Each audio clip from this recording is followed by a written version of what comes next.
All right, welcome to Better Mental Health, a podcast for men looking to build a community and a resource around destigmatizing mental health. I'm Blair. And I'm Jamie. On this episode, we are interviewing a friend of ours named Stefan, and Stefan has graciously agreed to open up and talk about his mental health journey and just share about what he's going through. And we kind of want to make this a recurring part of our podcast to interview people and have them share about their personal experiences and just what they're going through. Hope maybe even future listeners, if you're interested in coming on the podcast, let us know. But without further ado, let's get into the episode. Stefan, thank you so much for joining us on the podcast. Yeah, it's good to be here. I was definitely nervous leading into it. I've never done something like this.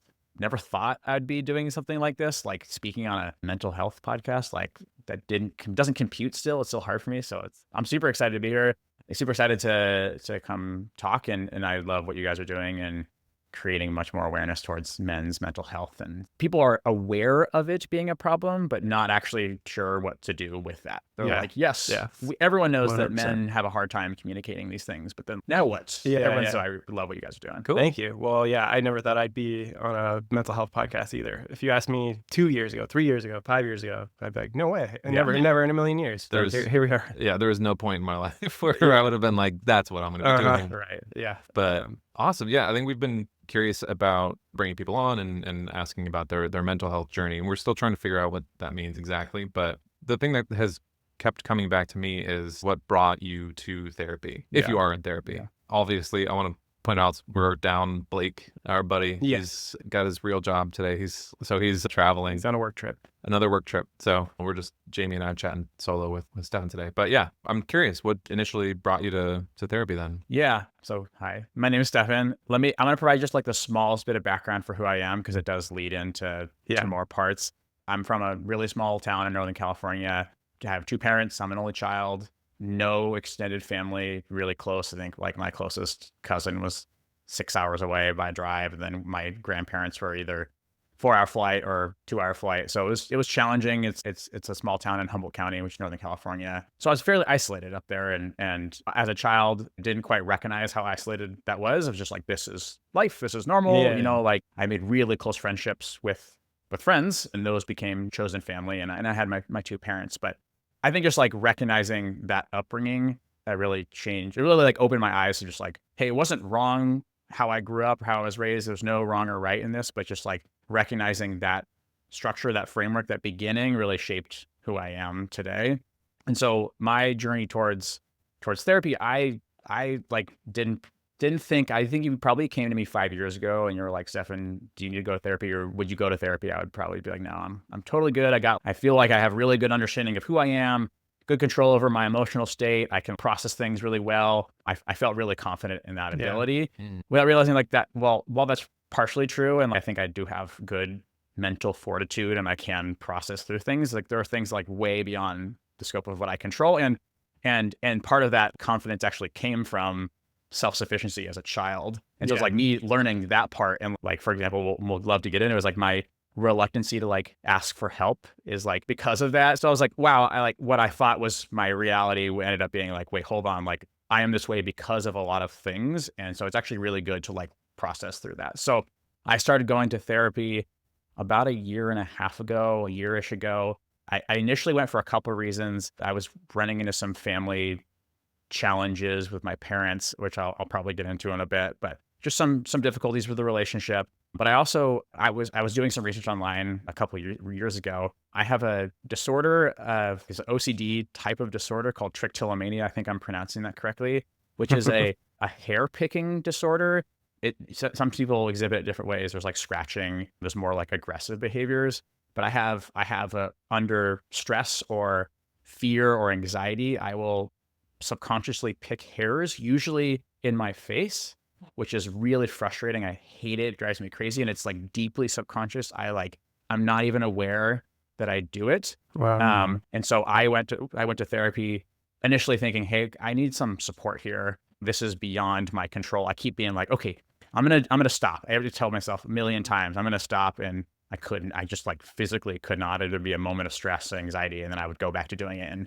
my wife would be like, stop picking your face, what's going on? And I'd be like, oh my God, I'm not even realizing it's happening. So I think I initially went to therapy to like help with that. That's how it all began. Super interesting, because I feel like so many people go into therapy, they're like, I just don't know what's wrong, I'm not feeling great. But it sounds like you had a very specific thing that you knew that you wanted to address when you first started going. Yeah, right. And I just at this point was like, I was looking for any answer to figure out how to work my way through this. I didn't even know it was a disorder, like a condition. It was just like, I just pick my face, and you'll probably notice it. I'm sure the cameras will catch it. I will touch my face instinctually because that's a system of connection for me, and I feel safe doing it. So I touch my face a lot. I hate it.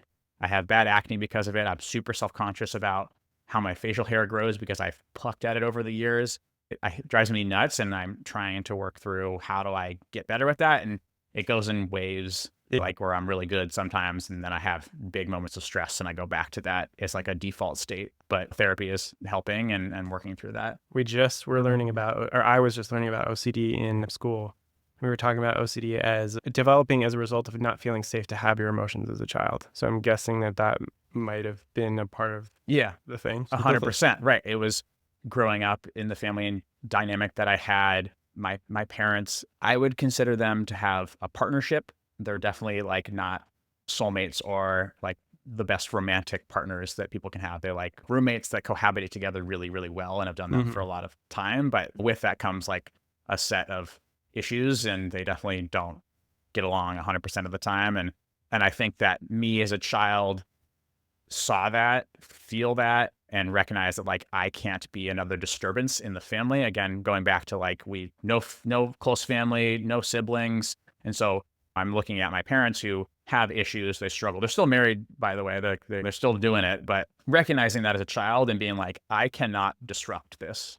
Like, they already have their issues. I can see them, I can feel them. And so if I insert myself emotionally, then like I can create friction. And so I learned probably at a young age, and this is again due to a lot of therapy to think about this, is like, how do I just keep the peace? How do I maintain? How do I keep things going? And so probably, that was like me feeling so much and having to not actually express that, and then me pick at my face because it was like a way to feel something or just to release some tension or whatever. Totally. Yeah, I don't exactly know. And my therapist works all the time. What are the triggers? How do you, and at this point, it's so habitual. I'll be like actually calm. I'm driving and not thinking about anything and be picking at my face because it's just like a way. I'm like, I must store this deep down. And it's really complicated. And that's what's like that's the unlearning. It's really hard 30 something years later.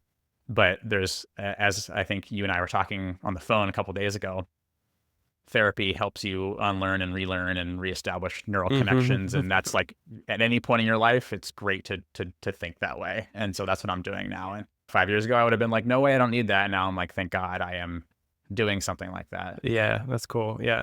I imagine it takes years and years of work to get to the root of some of those really deeply subconscious things. And it's not just going to happen overnight, but therapy is definitely a slow process. Blair was just talking about the fact that he just cried for the first time in therapy after. Oh, are we going right? Yeah. No, it's okay. You know, it's taken how many years of therapy for you to unlock something? Yeah, that was fascinating to me. Oh, yeah. So this is what we're recording on a Thursday. I had my therapy session on Tuesday this week. It's normally on a Monday. Anyways, and that was the first time I cried. And I've been with 4 different therapists. I'm on my 4th, I think. Worked with each one for probably 6 months to a year. Yeah. And just felt like nothing was moving forward, and I'm still not necessarily like 100% on my current therapist, which is crazy because I love my therapist and I'm like, I want that. It feels like everybody's, and it, not only that, it feels like they haven't worked with a ton of people either. So they're like, oh yeah, my first one that I found, and they're great. And we've been working with 8 years. I'm like, yeah. Anyway, so even through different times in my life where I was explaining like traumatic experiences just to give therapists information, it was pointed out to me that they're like, all right, so you just gave this whole spiel about taking care of your mom as she's dying from cancer, and you're not dropped in at all. Completely factual. Yeah, and I was like, because I want to give you information. And yeah, I think there was some mixture of, I had a de-escalation of a partnership on Monday, which is, this person's been important in my life for several years. So that was difficult going through that. even if it like makes sense, you're like, oh, it's yeah, not of going to be, course. it's not working, whatever the case may be. It's still difficult. 100%. Yeah. And then not only that, it was, I don't know if this had anything to do with it. Maybe it was some subconscious thing, but it was also my dad's, like the 11-year anniversary of my dad dying. Oh, wow. So there's probably some aspect of that involved in it. And then the week before we'd cleaned out my family storage unit, and I found, I have to show you about it. There's like a bunch of different cameras, like old film cameras. Oh, wow. Yeah. So cool. It's wild. But yeah, so then like just having that family attachment and seeing that like I attach to, or I relate to this other side of my family that I didn't get to know very much. Anyways, so it triggered some tears, but I can't remember, one of you asked, what were you feeling when you started doing that in therapy? You might ask that. And it wasn't like, I need to stop doing this. There was definitely like, one of the biggest reasons that I run into when I start crying is I'm not going to be able to talk for 5 minutes as I just sit in it. And even when I try, like my voice will crack. Yeah. So that's probably the biggest thing, is I don't want to waste the time that we have in therapy. So it's like a cost basis sort of like probably get the most value out of it. It's a huge part of it too. Sometimes I'll find myself like looking at the clock and be like, okay, 15 more minutes. Like I want to get something good. Do you feel like the tears were cathartic at all? Do you feel like there was because like I hear what you're saying. You're like, okay, I have limited time and I get this. I look at the clock too when I'm in therapy and I was like, I gotta fit in 5 more topics. How are we gonna do this? But do you feel like that was part of the tears were part of the therapy that like you really needed? Yeah. I think so. I think it didn't feel bad. I think it felt good to get some of those emotions out. But I think at the same time, it was like there was a cost thing that I was focused on, and then there was also like a thing that always repeats whenever I'm feeling like a whole lot of emotions is like, what is the point of this? Like, what am I getting out of it? And it's the catharsis does come, but I think it comes after the fact, and I don't realize it until after. So significant. Yeah. Congratulations. But I don't want to get away from your story. But it's interesting because it gets me thinking of what was child Blair. How were you able to communicate emotions to your parents? Yeah. And you say this idea of what's the point, which again is a self-defense coping mechanism of I'm not going to be heard, I'm not going to be understood, I'm going to upset somebody if I communicate this. And that's what as soon as I heard that, I was like thinking of child Blair. It's like, how were you able to communicate those in your family dynamic? And were you comfortable enough to rock the situation in which, or whatever? That's where my brain, I was like, cause that's my experience. I think that's a lot of, I think like more empathetic men or more men, I'm not trying to like overgeneralize here, but men who are on the more emotionally attached side of the spectrum, it's really hard for them to be disruptors, and they end up taking much more caretaking positions, and they want to be stable. Yeah. And that stability is actually a sign of strength for a lot of young children and young adults and even more mature men. And that's really hard for people to break away from that or to be unstable and to experience an emotion that like they're not used to feeling because they're worried about external reaction to how am I going to be perceived here, or am I disrupting the relationship that we have, so I was thinking of little Blair in that moment. Oh man, I didn't realize. I think you're hitting the nail on the head. Yeah, for sure. I didn't realize you were an only child. I think we talked about that. Are you an before. only child too? No. Oh. I'm opposite. I'm the youngest of 5. Blair's the baby. Yeah. So the other thing that came to mind was I was curious about your Enneagram because you want to guess? I'm not great at guessing, but based off of what I've been sharing so far, what do you know better.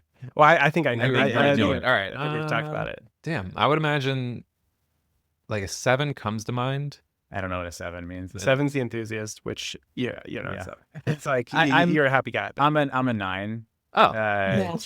Yeah. Welcome to the club. Yes. Which is, and again, and I've actually done a lot of thinking about this, was I always a 9, or did the paths that like lead me to be who I am today? And I don't know Enneagrams that much, but I wonder how that shifts over time. That'd be Natalie, my wife, and I have talked about, we have a 1-year-old daughter, and as she develops, I want to take a test at 5 and then take a test at 10 and take it at 15, and like, how does it change over time? Or is it like you are a 2 throughout? And the people who develop the Enneagram say that you're born with a type. Some people believe that you develop a type when you start to form your personality. So it just depends on who's sort of like who's the information is coming from. But the general thing that I believe is you're born with a type. And like how that manifests can show up, and yeah. your parents could be a type and sort of influence you in a direction. Yeah. So it's not, that's why nines don't show up the same way. We're all three nines, but like very different people.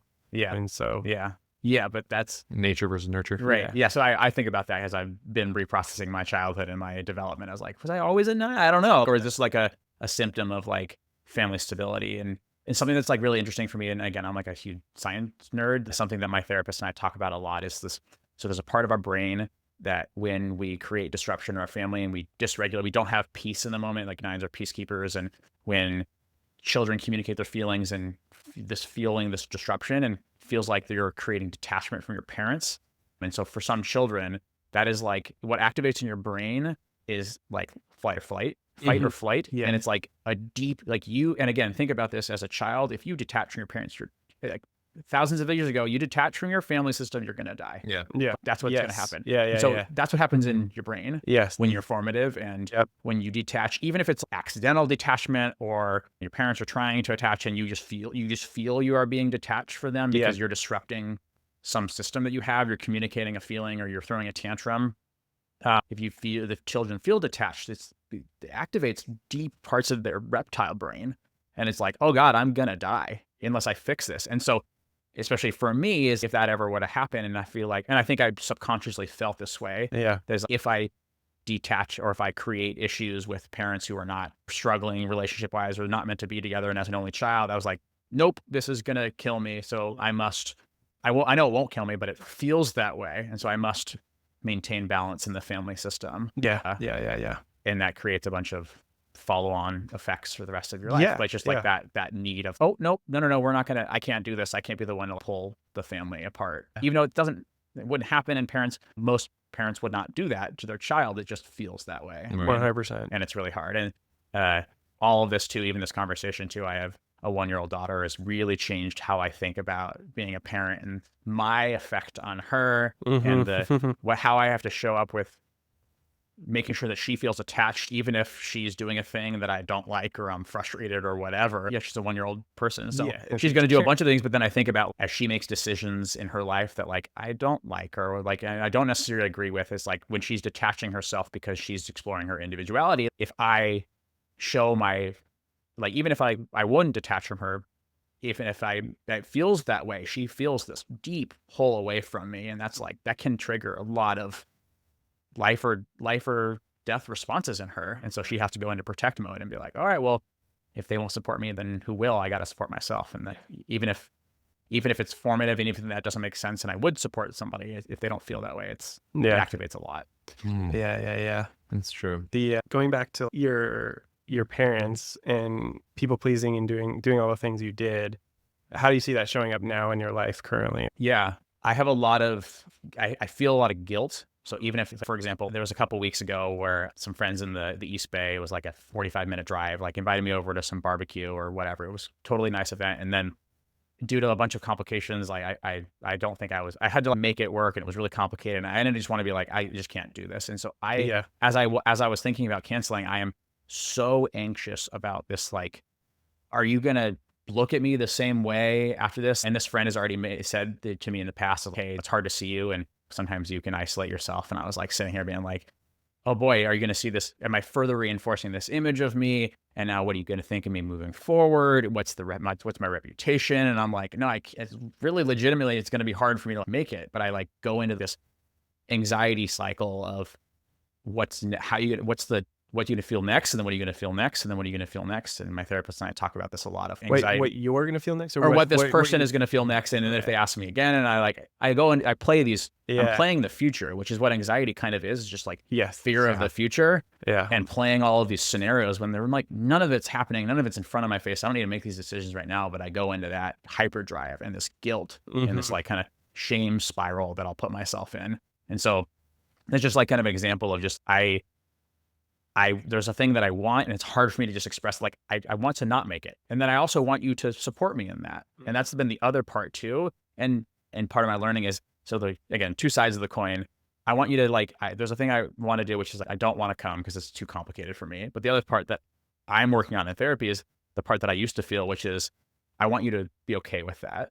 And that's, if we think about that another level, is they don't have to be okay with right. that. You can't control. I cannot control that. Yeah. And that's been the really hard learning for me, is because I'm like, it will make me feel better about myself if you tell me, oh, it's all good stuff. If I get that text afterwards, all good, totally understand. I'm like, oh, I'm released. Yeah, and I have it. Now that my wife and I talk about this, is like this release moment of release me from this guilt that I feel. But again, that's all driven from their reaction, which I cannot control. Yeah. They may not text. They actually might be upset. They're entitled to all of these things. And so how do I respond, or how do I cope with that? That I can't ask for that. And if they are upset, then that's on them, and they're allowed to be, and they can come to me. And if then I go into like worried about the friendship. And if the friendship falls apart, then like maybe it wasn't that strong to begin with. If me having to speak my mind or set a boundary with what I can't do results in some damage. But it's definitely been really hard to conceptualize that. Yeah. Especially with friendships. Again, only child. So my friendships are really important. And, and like, it's hard for me I can't imagine losing people. And so if that does happen, which people come and go and everything ebbs and flows in relationships, I'm like very terrified of having that happen. Yeah, that sounds very similar. Just what I've described in previous episodes of like non-monogamy. Like, it was the first time where I was like, oh crap, okay, I have to like, it's not the first time, but it's that guilt that I carry with making any plans, or having to like change plans or cancel plans because I just don't have the energy or whatever it might be. It's so difficult to get away from that guilt. I just, when you said guilt, I immediately went to like my relationship with my mother. That was like all I ever felt was like guilt, whether or not when I was calling her like on a consistent basis, when we talk, it was like, oh, I wasn't talking or calling enough. Or going home. And then when I went home, it'd be like, oh, you haven't been home in a really long time. It's like, okay, well, I'm here now. Can we just hang out and not make you feel guilty? I echo that a lot, especially right now. I'm currently in a pretty large family issue, especially related to that right now. There's a lot of reestablishing my relationship with my parents right now. And one of that is a core issue right now, kind of what you call that, of just them being constantly disappointed by what I'm doing and the decisions that I'm making, which is really, really challenging. And part of me is like begging to be like, can you please support me in this? Like that kind of like that conversation with my friend. Like, hey, can you release me from this guilt? Can you just tell me that it's okay that I don't call enough? It's okay that I don't come home enough. It's okay that like it's okay, but they don't. They should, as parents. Yeah. And that's different. That's different, but they aren't. And again, I can't control that from them. That is their thing. And so how do I respond to that? Which is really challenging. Yeah. Where are they? They're still in their hometown, in the same house that I grew up in. Oh, no way. Yeah. Okay. And they're isolated in their world, and they just do their thing. So far away. I want to dive into it a little bit deeper, but I want to go back a little bit, because I'm just very impressed with your ability to articulate your experience as someone as a people pleaser. I think that's uniquely self-aware. Something like I don't think I would be able to articulate it as well as you have. No. So does that? You're saying that people pleasing means? Explain how articulation. I think the way that you're able to describe your experience of the story with disappointing your friend, and articulating the way that you talk about their not being able to control their reaction and how you feel about that, all those things, I think that takes a lot of self-awareness, probably a lot of therapy, and I also think that there's probably something about your way of thinking and personality that allows you to articulate things really well. So, well, thank you. I appreciate that. I think that's what I was mentioning. Remember 5 years ago, I was like, I have pretty good understanding of who I am. And so like, I do feel like I have a pretty good understanding of who I am, even to the parts that are challenging to me. And like, I'm aware of what's challenging to me and what triggers a bunch of things in me, which is good, but also hard, because I'm just like, I know, oh shoot, it's happening again. I'm like walking right into this, and oh God, I'll text my friend frantically 5 times to kind of get him to release me from that moment. And I'm realizing like, oh my God, I'm doing it right now. Shoot. Like, okay. So yeah.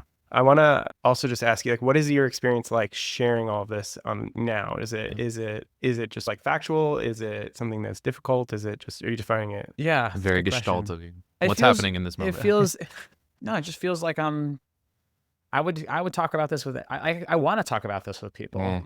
I think part of my challenge again is I feel extremely isolated doing this. Yeah. Like the relearning that I'm doing from my childhood, and I'm currently right now, like totally, I've gone left my whole life with my family, and I'm now like going right. And so they're having a hard time with that. And so it's felt really isolated. So it feels, I'm like, I want to talk about this with people, and I want to engage with them. And want to hear their thoughts, and I want their support, because sometimes it's really hard. Again, what's currently going on with my family is my parents and I have a really rocky relationship right now. That rockiness has impacted my extended family because my parents are going to their support systems, and then that's impacting my extended family's relationship. So I'm like totally on an island, pushed away from my family right now as I'm trying to figure out what's going on. And it's been really challenging. Yeah. So to answer your question, it feels good to talk about it with people, because it's been hard to talk about it with the people that I want to talk about it with. Yeah. Mm-hmm. Well, can we ask you a little bit more about it, or like how much are you open to going into? No, we can go into it. Yeah. The TLDR is that my parents have a really hard time with me setting, and then really harder time with me enforcing boundaries, emotional boundaries. That's essentially the crux of all of it. Again, my role as a child and as an adult was just like, if they have a need or if they have a feeling, like, work to try to understand what that is. Okay, they want me to call me more. Okay, I'll just call them more, even if and again, that's just a superficial example. And there's a bunch more. And as I've become an adult and I have major life events, weddings, births, birthdays, all these things, like I'm starting to be like, there's things that I want here. And I am saying, hey, this is what I need from you guys, my parents, in these moments. And then they're either unable to do that, or will say they will do that, but they need to make sure that I know how hard it is, or how much difficulty this is putting onto them, or all the emotional damage that I'm causing by saying, hey, I need you to show up for me in a certain way. And so they're really having a hard time. And so what happens is, like, I have to put a boundary up and say, I'm not comfortable with this happening. And I know I'm being kind of vague here, but there's a bunch of examples here. Yeah. And then they're like, we don't want to do that. And then I'm like, okay, well then the next time I have to put up a bigger boundary and set more rules here, and then protect myself further, because what ends up happening is then really hurting me. And so that is the difference now. So as I mentioned, I used to go left, which is I would tell them about a boundary. And then, like, a really good example, actually just pretty tangible, is my mom loves sharing information with people. It's what she does. And so I would be like, hey, here's a thing, and I need you to keep it in confidence, whatever it is. It's really important to me, whether it's, I'm going to propose to my girlfriend, or, hey, I'm going on some trip and I don't want to tell a bunch of people. Whatever, it doesn't matter what the thing is. And that usually would be like, okay, we got you, Stefan. I was like, cool, thank you. And then I'd find out 6 weeks later that everyone knew about it, and it really pissed me off. And so I would say, hey, don't do that. And then she'd be like, so sorry. And then I would go, okay, cool, try again. And this happened for years, my whole life. Yeah. For my whole life. And now, as I'm processing all of this, I'm basically saying, I will no longer tolerate this. You don't have to change. I can't make you change. Right. But I will not tolerate this behavior anymore. This impacts me. This impacts my wife. This impacts my life. Like, I have too much going on. I will have to push harder against this. And the more you refuse, the more that you dig in against this, the more that I'm going to have to meet you the same way. And so I'm totally dysregulating the family by doing this, because my role, and so I know we'll talk about this a bit, but I read this book, Adult Children of Immature Parents. If you haven't read it, it's really, really good. Very, very powerful. I actually listened to it in an audiobook. Really good. And part of the book talks about, you have a role self in your family, which is like the role that you're supposed to fill, whether you're taking care of your parents or you're supporting their emotional needs because they have a hard time handling their own, or being able to just figure out the world, and your emotions are too much. So you have a role self, and then you have like your actual self. And for your whole part of your life, probably the majority of your life, you play your role self, and you just do that because it creates stability and it creates peace. And so part of the book is, do you want to play your role self anymore? Or do you want to be much more authentic to who you are? And so I'm like being much more authentic to who I am, which is trying to say, this is what I need. And if you can't support that, then we have challenges. And that's kind of where we're at right now. Is recognizing those needs, is that a lot to do with therapy? And I'm curious if therapy has affected your parents knowing that you're in therapy has affected your relationship with them. Because just to share a small example of my own, I remember kind of setting boundary with my mom at one point, and I was more stern than I ever have been. And I was like, no, this needs to be this way, or whatever it was. I can't remember what it was. And she was like, is this what you're learning in therapy? Just to talk back to your mother? That's I was like, yeah. Whoa, no. Yeah. I'm setting a boundary. But anyway, so this is what you're used to. Yeah. You may not like it. Again, you are you broke away from your role self from that moment. And they're like, what are you doing? This must be somebody else. Your parents are like, I got to assign blame. This isn't Blair. This is somebody else telling him to do this. And that's what's really, and then you don't feel heard.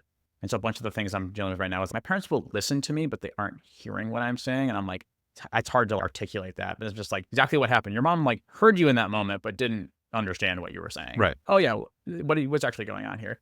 But to answer your question, I think my parents have expressed that they're proud of me to be in therapy, but I definitely noticed that my mom will send me like random emails or photos of me as a child and be like, look, everything was really good. You had a great childhood. And I think there's like some defense, and like, listen, totally disregards everything you're saying. And I'm like, and I've actually been very clear with them. I was like, I loved my childhood. I thought my upbringing was incredible. Like I grew up in a beautiful place and I had really close family and friends. Or sorry, friends, not family. I loved it. And no issues with that. And again, with everything, you just process. You're like learning, okay, well, because of these choices that our parents and our lives are, then this is who you are today. Nothing, those are unrelated things, but so I think they're okay, but definitely I've noticed like I'll get random things and be like, my mom is looking for reassurance that she didn't fuck up everything. Right. And then it goes into me being like, okay, I now have to caretake you again. And part of my role self is, or part of the book talks about parentification a lot. And so I assumed as a child parenting my parents. Yep. And the role that they put me in. And so even at that moment, my mom was looking for reassurance that my childhood wasn't all messed up. And then I go in, oh mom, it was, and then I go explain. But my childhood wasn't. And I'm like literally explaining, defending. It's really complicated. And I'm like, now you put this on me to now take care of you in that moment when really I'm just trying to be taken care of. It's just, it's really, it's really so cyclical backwards. And really backwards. The irony is out of control because it's like, who's doing what? The roles are all switched. Everything's all confusing. Yeah. And so the irony of all of this is I just want my parents to do what they're doing. I'm doing to them. Yeah. Which is just like accepting what I want them. I accepted everything that my parents give me. My dad is like emotionally not present most of the time. He's just like really checked out. And I totally accepted for what he did. It pissed me off beyond belief. I would go home and he would just do his thing and bop around the house and we'd hang out every once in a while. But I accepted it. And I've said that to him. I was like, I accept who you are. Doesn't matter to me. I still love you. No problems. But then I don't like it's in reverse. It's like not the same. Yeah. So it's definitely challenging. To be in, but we're working our way through it. One question I have is now that you've started to establish, I'm guessing this pattern of establishing stronger boundaries has started to become more of a thing. Have you noticed any, I'm sure at first it was extremely painful and maybe brought on some more of the anxiety, but have you noticed anything change as a result of doing it longer or has it benefited you anyway, or is it just continuing to be hard? This is the challenge. I think it's continuing to be extremely hard. My parents are just like unequipped to handle what I'm doing. I mean, I feel for them. I have empathy for what they feel. And when they share their feelings, I listen and I understand and I feel bad for what I am being pretty persuasive on. But it's a good question. How do I feel about it now? I go in moments of, why am I doing this? Again, I want to go back to the role self because it's peaceful. Because like I'm inherently disrupting things. And I'm like, I feel like, why would I choose to do that? Yeah. Like, one path is the life that you've been doing and the role that you've had, and it's peaceful and it's regulated. And obviously with that, my wife has been really impacted by some of the decisions that I've been doing. It's not just me. And anyway, so there's one part, and then this part is no, go the other direction and really disrupt what you've been.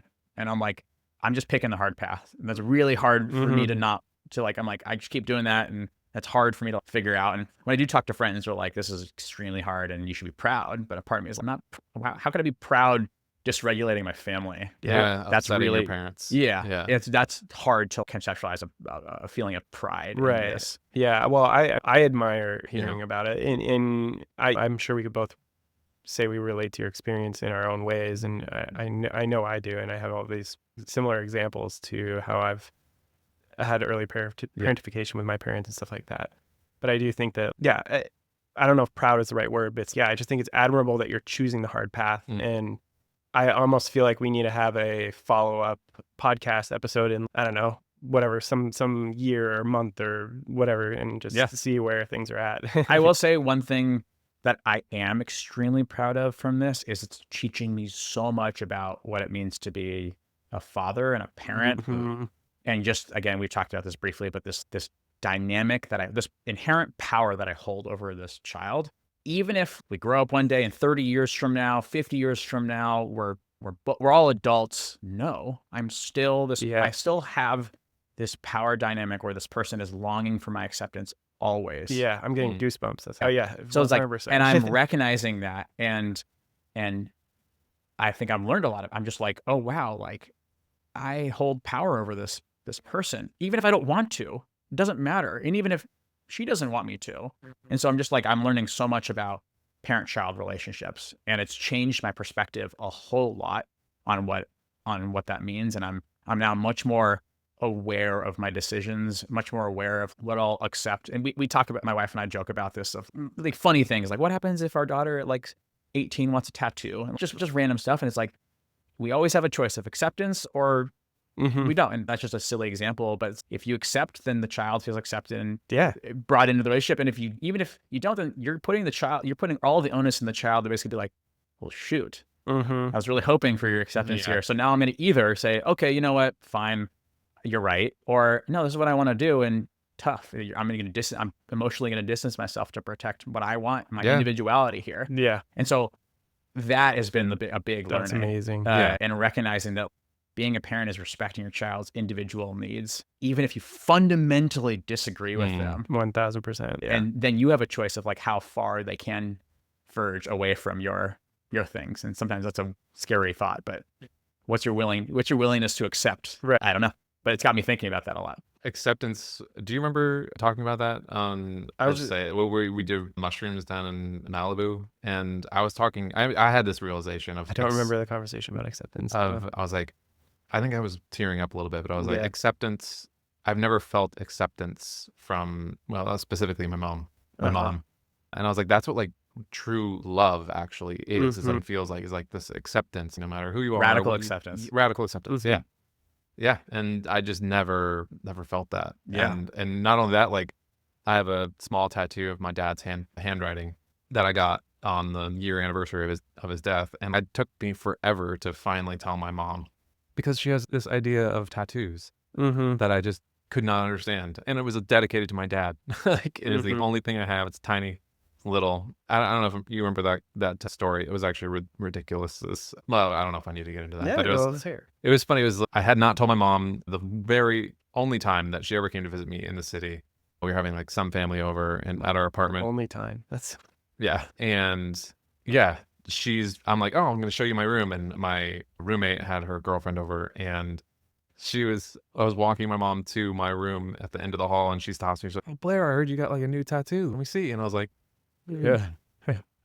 And I could just, she saw my cortisol face. spike. Yeah. Yeah. She saw my face, and she started closing the door. Oh my God. And my mom was like, what'd you? And I was like, I got a tattoo. What did your mom ultimately, how were you released from the guilt?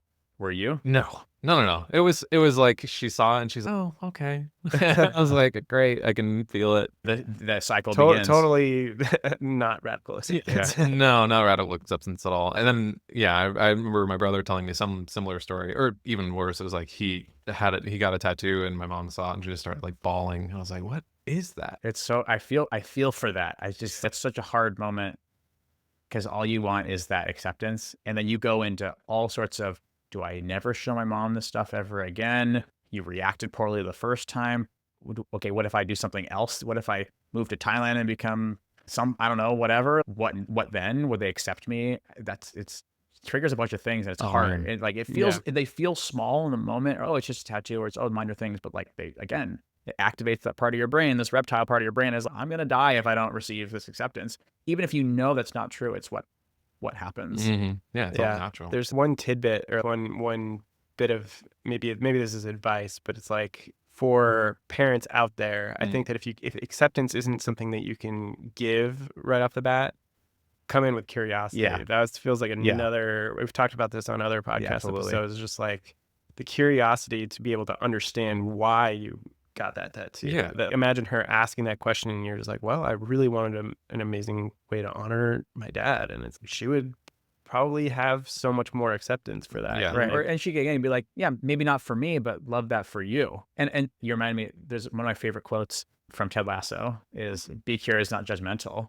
And I was like, that's exactly what you're saying. It's like, you can not agree with something, but if you show curiosity, again, that's acceptance. That's still acceptance. The child's like, oh, you care, you want to learn more about this thing that was important to me that I did on my arm, like that means a lot. Yeah, for sure. And even because you knew your mom wouldn't like it, Right. and I don't think you were like, probably in your head subconsciously you're not like, okay, if my mom just says, oh, I love your tattoo, then you'll feel better. You're like, No. if anything, you just want to be like, hey, look, yeah, let me explain this to you and show me that you're interested, instead of recoil or cry or whatever. It's like that then you feel so much more understanding. You could bring it up more. You could do the thing. And That's how my mom always phrased anything that she disagreed with. It was like, oh, it's just not what I would want in my life, but that's fine with you. But that's not what I'm feeling. Oh, right. Because there was no, if I would feel that if there was curiosity, if there was like, oh, okay, I want to know why you got it and the reasons that it's important to you.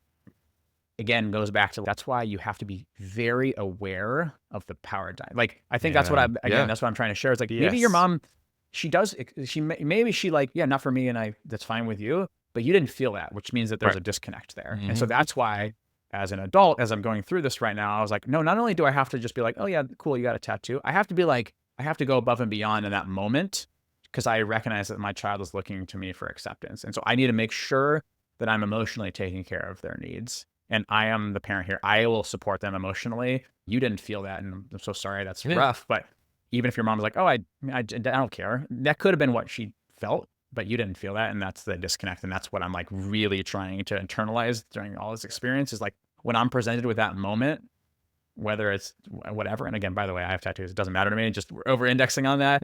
It's just, if my child comes to me for a moment, they were expressing their individuality. They wanted to do something because they cared about it, or they don't care about it, they just wanted to do something. I should make sure that I show them curiosity and acceptance, and make sure that they feel that way. Even if I don't feel that, I can just still show them that I'm accepting and curious about what they're doing. Now I'm getting the like timing of everything. So you started therapy then before your daughter was born, or was that right before, because things were getting really kind of hairy with my parents before my daughter was born, and then it really ramped up when my daughter was born. And that's also my daughter being born really forced everything to like speed up really fast, because I'm just like, I have no physical capacity, no emotional capacity. I was exhausted, tired, mad, frustrated, confused, and I was like, this has to stop, and you have to support me. And then that's when things just became much more, the role self shifted really fast. I was like, I cannot be this person anymore, because I have to take care of this other being, and this is too complicated for me. And so it really ramped up everything. And then also it changed how my parents view everything too, because now like I'm putting up boundaries for how they're showing up as a grandparent for the first time, as again, only child, only grandparent. It's complicated. And so it's putting a lot of pressure and guilt of like how much do I involve them in in their grandchild's life, and how complicated that is. I don't send them enough photos. I got an email last week that I don't send enough photos of my daughter to my parents, and I'm just like, I can't. I have a million other things. I can't win here. This doesn't work on me anymore. So you can feel however you want, but I'm gonna do what I'm doing. That's so tough though. Like no matter what. Hearing that from a parent, you're not doing something. It shouldn't to feel like you're not doing enough, or you're not good enough. I'm just like, okay, no, Something I'm curious about is you've talked about the different types of therapy that you are doing. The first question I had was like, did you know what type of therapy you were interested in prior to going into therapy? Yeah, good question. I had no idea, and again, like totally new to the game. I had a couple. I've worked with a couple therapists. I worked with one that specialized in parent-child relationships that we didn't jive too well. I worked with a couple, and then I found this one individual. His name's Matthew. He focuses on emotionally focused EFT, emotionally focused therapy. And I was just like curious, and he explained to me, we're doing like our intro call, and he's like, I do a lot of parts work, and it's really focused on like the state of being and how you're feeling. And I was like, sure. At this point, when I was looking for a therapist, I was like, I don't care. I just need help. It got so bad. My mental health is like completely falling apart as I'm like taking care of a 3-month-old, and it was just like I just needed somebody to help. And so I think I started working with Matthew. I think I've been working with Matthew for about a year. So yeah, I had no idea, and it's been great. There's definitely parts that I'm like, maybe not for me, but I'm open to trying, because I'm just, again, like, what's the point of, I don't know what's going on. I don't know what will help. I can't do this myself. Right. I don't have the skills to wake up one morning and be like, I'm really down about things, and then figure out how to be not down by the end of the afternoon. I don't have the skills to do that. So I was hoping to try whatever. Yeah. So the things that you do jive with, because when you mentioned parts work, I'm in a trauma class right now, and there's so much emphasis on IFS or internal family systems and parts work. Jenna Fisher also does like another model of parts work. I don't know if it was the way that I grew up, like in conservative, ultra religious household, that made like speaking to parts and like accessing part. I don't know if that's the type of stuff that you're doing. Yeah, but, totally. like, So my therapist does two things: parts work and bilateral stimulation. Are you guys reading about this? I haven't heard about bilateral. So parts work, as Blair, you're kind of hinting to, is you get yourself, whether you're feeling really strongly about some moment, and you close yourself, you shut yourself down, you take yourself to a physical location in the world, wherever that may be. It doesn't really matter, whatever comes to mind. And then part of you that represents disappointing others or fear of abandonment or whatever whatever the thing is, or like for me, it's being enmeshed with my parents or not being able to separate my emotions from my parents' emotions or whatever that is. You talk to that part, and that part, you describe it. It's like whatever, it's like a kid or a small version of you or whatever. And you have a conversation. It always starts with, what is that part there for? Why does it exist? What is it there to do? And it's always there to like protect you from something or like help you. What is it trying to tell you? And then you are talking to this part as your highest version of yourself. Your most like everything, you've got it all figured out, kind of just like this perfect version of you. And then you're explaining like how you would support that part of you. You're like, hey, I totally understand. Thank you for protecting me. Thank you for helping. And then you just kind of have a conversation. You honestly just have a conversation. Yeah. And you're explaining this to the therapist, to my therapist, as I'm walking through this. And he's asking me questions about what's going on. What is he saying back? What are you saying? How are you feeling? All of these things. And then eventually you kind of just thank the part, and then you kind of go elsewhere and you just come back. And then right after that, you're usually feeling a lot of things. Sometimes I've never thought about that part protecting me in that way or whatever. And then we do what's called bilateral stimulation, which is a part of our vagus nerve. So our vagus nerve is in our brain, and it stimulates a lot of emotional detachment and attachment. And so he has this little stick. There's not an example of one, little stick with a red dot on it. And so basically, and we zoom. And so he puts the stick back and forth across the screen, and I just sit there and I just, with my eyes, just follow the stick back and forth. And then he'll pause and say, how do you feel? And then I'll respond, and then we'll do it again. He'll probably do it like 3 or 4 times. And so it's really crazy. It's kind of this out of world experience when you're really into it. You go through some parts work, you're feeling sometimes a lot of things, or even sometimes too, if I'm like very anxious in the moment, he's like, feed into that anxiety, get into it. And then now let's do bilateral stimulation, because what it actually is trying to do is detach neural pathways in your brain and reattach them to something that's like much more calm. And so it's like something will be like deeply anxiety driven for me, and then he'll do bilateral stimulation. And as you do it each time, you feel like you're like high. It's like you just feel like you totally calm down every single time. He'll be like, how do you feel now? And I'm like, what do we even talk? And then by the 4th one, I'm like, I don't even remember what I was anxious about. I honestly, the memory is like gone. And so it just helps detach that. And so it's really helpful. When he first did it, I was like, this is kooky. And like, this doesn't make sense to me. Like, I'm just staring at this red dot going back and forth, and it really does help. And even when I'm doing it, I'm still sometimes just like, this is funny, but I just go with it because, again, I'm just like, I'm open. Yeah. And then he also says, and this is something that I don't do a very good job of, but you can do this. You can do bilateral stimulation after. And a really easy way to do it is like you cross your arms and you just alternate. You just tap. So bilateral stimulation is you're stimulating both parts of your brain, left and right. And that's why it's going across the screen. And so you just do this, and you breathe, you do some square breathing, if you guys know what square breathing is, and you just tap both parts if you're feeling anxious. And it sometimes helps. I don't do a very good job of recognizing myself in the moment, but those are the 2 things. And they've been really interesting. They brought up a lot of feelings, and they've really helped. Cried then? I have not cried. I am waiting for that moment. And I'm not a very emotional person. I have to be like at my limit, my absolute limit to cry. And then when I cry, it's like usually pretty aggressive. Like a sob. I'm like like out of control. Yeah. But like it happened like a week ago. I was about to ask, when was the last time? Yeah, it was like family overload. Like I got some email and got triggered, and it got so complicated. And this was not in therapy. This was on your own. This was on my own. And then I desperately, I'm like, I want to talk to my therapist. But then I realized like I have to develop these skills without contacting my therapist. Yeah. But yeah. I'm surprised that nothing has come up emotionally in therapy.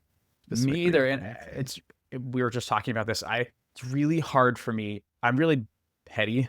Mhm. So I will obsess over thinking about things, which is probably a bit of OCD brain thinking. I cannot, there'll be days where I'm just thinking about the same thing over and over and over and over again. Mhm. And so, but that's the only emotion. I can't, there's no emotion to that. It's just I'm thinking about it constantly. But yeah, I'm not very emotional Mhm. really ever.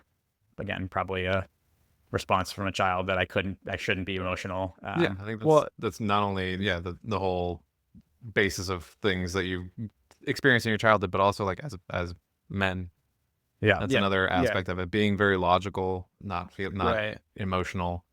The But other, yeah, you were about to say the other aspect to that is probably OCD. I don't know if OCD is an official diagnosis for No, you or no, if no, it's no, it's not. not. Yeah. I definitely have, I'm definitely on the obsessive part, but I Yeah. don't think compulsive Well, and a layer of, and OCD is a spectrum. Yep. So it's like I was literally just learning all this. And so one of the things that's like most helpful for people who are dealing with OCD to be able to be comfortable expressing emotion is to have a therapist that's being willing to pull in beside and really has to make them feel safe to have the emotion. Like like there has to be complete and utter acceptance from that therapist in a way that's, I know I'm not going to be judged, because if something comes out and it goes wrong, I'm going to shut down even further. Totally. That's a Interesting. big thing. Yeah. So I'm it's curious. really hard for people who with OCD to bring out emotion. I don't know if that's I don't know actually an if- official diagnosis. Yeah, it's definitely not an official diagnosis. I don't want to like claim I have OCD, but yeah, I don't know. I have never thought about that being connected. You said you do your sessions over Zoom. Mm-hmm. Yeah.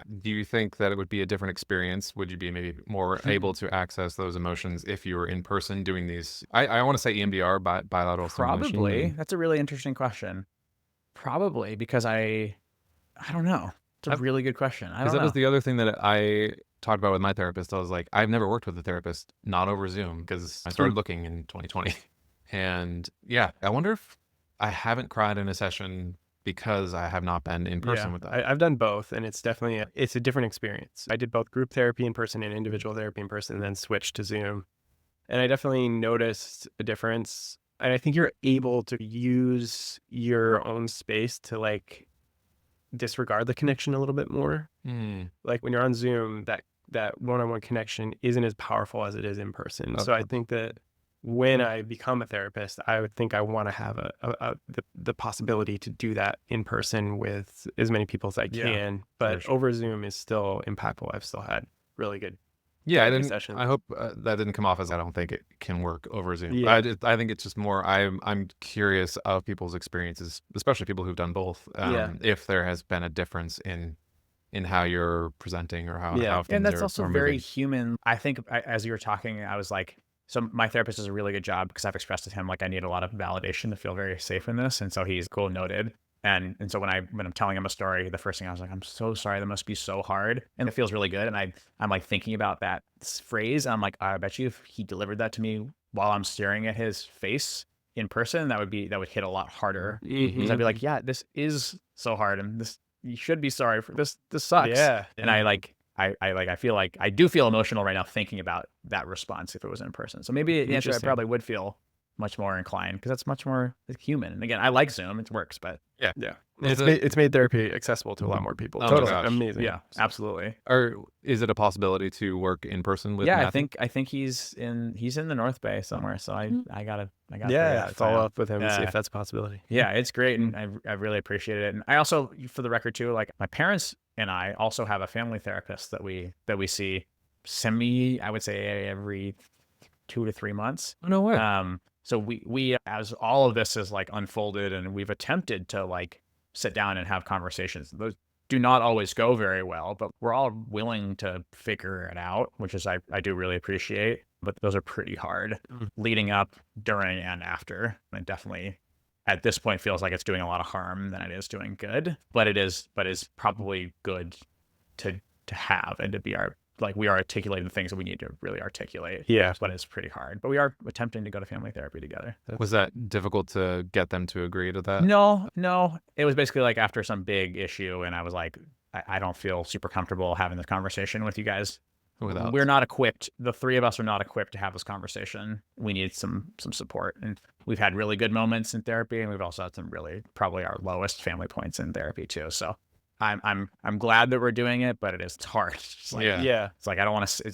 These are really uncomfortable situations. Really hard to dig into family therapy. It's just that's hard. Yeah, I think that's like a big detractor for a lot of. I don't want to specifically say just for men, but just the difficulty of therapy. I know for my sake, I'm like, it's not necessarily that the individual sessions are difficult. I'm noticing over a period of time or over a length of time, I'm like, I'm not feeling much, and that makes me want to 100%. bail. Again, But what we were saying before is there is a path of, if you don't go to therapy, like maybe you can find peace and just, I don't have to dig up all of this shit. But if you do, it's good, yeah, but it's hard. It's really, so it's like this, do you pick the path of, this is a little easier, but I can process, or I can manage, or like, maybe I really need to pick the uncomfortable path, and it'll be short term really painful, but maybe long term I'll learn so much more about myself. It's hard. It's super hard. The red pill, blue pill. Which one into the matrix? Yeah. Yeah, totally. It's really hard. Yeah. It's like, why would you do that to yourself? Yeah. I mean, it's hard to. And then at the end of the day, you don't even know where the path will lead. So it's not like I could be like, oh, Blair, I guarantee you're going to feel way better about this in like 6 years from now. Yeah. You're like, I don't know. I have no idea, and that's hard to like trust. There's a lot of trust and a lot of just like, I don't know. I'm gonna lead my mental health journey to wherever it's meant to be, and we'll figure it out. I do think for a lot of people, though, and it sounds like this was true for you and it was true for me, is the weight of choosing to not do it became more unbearable than, for me, it was like, I need, something needs to happen here. So it's like, I got to try something different. Yeah. And I hope that like for any person watching this, that I hope that you can not let it get to a breaking point before you like have to seek help. I think that's, for me, I let it fester, like truly fester, for 33 years. Yeah. And it created so many more upstream, downstream problems that I could possibly imagine. And part of my other guilt, shame thing is like, what if I had done this so much earlier? And if I had changed the way I was reinforcing my boundaries or my needs so much earlier, would it have led us here? And it's that that plays on me a lot, to be like, because I played that role for so long. And as an adult, I've been older than 18 for 15 years. And so my parents, I've kept that role for a long time. As an adult child, I'm trying to like recognize the adult version of me. And so it's like, I play that a lot of, oh man, what if I had done this what if I said this a little differently? What if I pushed back here? So that eats at me a little bit. So I hope people take what they need, and before it gets to a point where it's like, you're past the point of no return, but it's really challenging to undo a lot of things that are deeply rooted with who you are. Yeah. I think that's a good place to maybe close it out. I was thinking the same thing. The last question I have is, I just want to know how you found your therapist. One part of just this whole thing is like, how did you find your therapist, and what could other people do to make it easier for them? I found my parents and I actually went to family therapy together first. I think my mom just Googled some person. And so we met with this woman, Jessica. And then when we were going through family therapy, I was like realizing, and I was like, oh God, I need to talk about this. I need to talk about my family therapy with someone. And then I reached out to that therapist and I was like, do you have anyone that you'd recommend? And she passed me to Matthew. And so I think my recommendation is go reach out to therapists. Like I interviewed a few and found some people, and then I asked them like, hey, do you have any recommendations of other people that you are closely working with, and figure it out. And there's lots of styles and lots of personalities. And Blair, it's like, it's hard to find a therapist that you like connect with. And I think that you don't need to be searching for perfection, and just finding ways that like are meaningful to you. And if you're getting value from it, then it's worth it. And so you can always be figuring out if they're the right person or if they're the right fit. But as long as they're getting something for you and you're learning, then I think that's most important. That's cool. Yeah, I think the thing I'm hearing there, I guess, is like word of mouth and opening up to people you trust might bring in somebody who's really good and brings in value. It's totally. like, and ask the questions. This is for therapy's for you. I catch myself like, our therapy is like 50 minutes and we'll be at like 52 minutes. And I'm like, I'm so sorry for wasting your time. And he's like, this is your therapy. Yeah. I'll be like, oh, I'm so sorry I rambled there. And he's, what are you talking about? Yeah, like, there's nothing you can do wrong. Yeah. Yeah. And so I was like, oh yeah, that's again, people pleasing, hard to like turn that part of you off. But it's like, this is therapy is for you. And so figure out what makes sense for you. And even if you don't know, that's also okay too. Just try to like spend some time thinking about that and ask those questions that you may be uncomfortable to ask because you worry about what the therapist is going to think of you, but I guarantee you they don't. they're not thinking that way. They're like, they're here to help you. And that's what they care about the most. For sure. Yeah. I think it's a great spot. Yeah. Awesome. Thank you so much, Stefan. No, my pleasure. This is amazing. I'm so so glad. great. Yeah. Really awesome. This has been really fun. I appreciate it.